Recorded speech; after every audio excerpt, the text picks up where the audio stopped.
Assalamualaikum warahmatullahi wabarakatuh. Saya Muhammad Rehan Ilham Nugraha dari semester 2B akan mereview kembali di pertemuan ke-9 pada tanggal 8 Mei tahun 2023. 5. Sifat melawan hukum wedere telik atau onreh mati merupakan unsur subjektif dari tindak pidana karena merupakan penilaian terhadap perbuatan dan bukan pada pelaku. Suatu perbuatan dikatakan melawan hukum apabila perbuatan tersebut masuk dalam rumusan delik sebagaimana dirumuskan dalam undang-undang. Perbuatan yang memenuhi rumusan dalam undang-undang tersebut tidak selalu bersifat melawan hukum. Sebab mungkin selalu bersifat melawan hukum. Sebab mungkin ada hal yang dapat menghilangkan sifat melawan hukum perbuatan tersebut. Contohnya di negeri Belanda dalam Arrest Hoogred tanggal 20 Februari 1933 di kota Huizen mengenai dokter hewan. Di Indonesia putusan Mari pada bulan Januari 1966 dengan kasus Markus Effendi. Sifat melawan hukum terdiri dari 1. Sifat melawan hukum formil.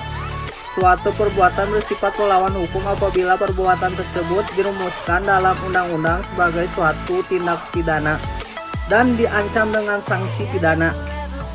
Perbuatan tersebut dapat hapus sifat melawan hukumnya apabila diatur berdasarkan undang-undang. Jadi, menurut ajaran ini, melawan hukum sama dengan melawan atau bertentangan dengan undang-undang tertulis.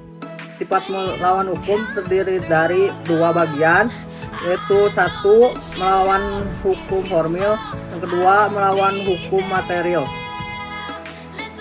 Yang 1. Perbuatan itu bersifat melawan hukum apabila dirumuskan sebagai tindak pidana dalam undang-undang dan diberikan sanksi. Sifat melawan hukum dapat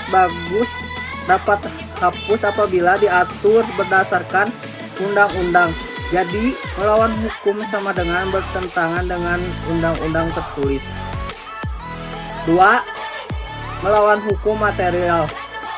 Bukan hanya berdasarkan undang-undang tertulis saja, tetapi juga berdasarkan asas-asas hukum yang tidak tertulis atau living law. Sifat melawan hukum dapat terhapus berdasarkan undang-undang dan aturan atau hukum yang tidak tertulis. Jadi, melawan hukum sama dengan bertentangan dengan undang-undang atau hukum tertulis dan hukum tidak tertulis atau kebiasaan. Kesimpulannya yaitu ada 5 bagian. Yang pertama, sifat melawan hukum dapat hapus dengan adanya alasan pembenar.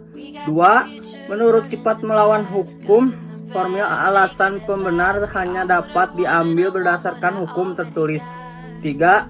Sifat melawan hukum material, alasan pembenar dapat diambil dari hukum yang tidak tertulis. 4. Ajaran melawan hukum formil sudah tidak dianut lagi sejak tahun 1963. 5. Yang menentukan adanya alasan pembenar di luar undang-undang adalah hakim. Apabila 1. Terjadi pertentangan antara hukum tertulis dan hukum tidak tertulis. 2. Hukum tidak tertulis tersebut harus dipandang adil dan benar oleh seluruh masyarakat umum. 3. Rasa keadilan itu harus bersifat umum. Sekian dari saya, mohon maaf apabila ada kesalahan dan kurang kata. Wassalamualaikum warahmatullahi wabarakatuh.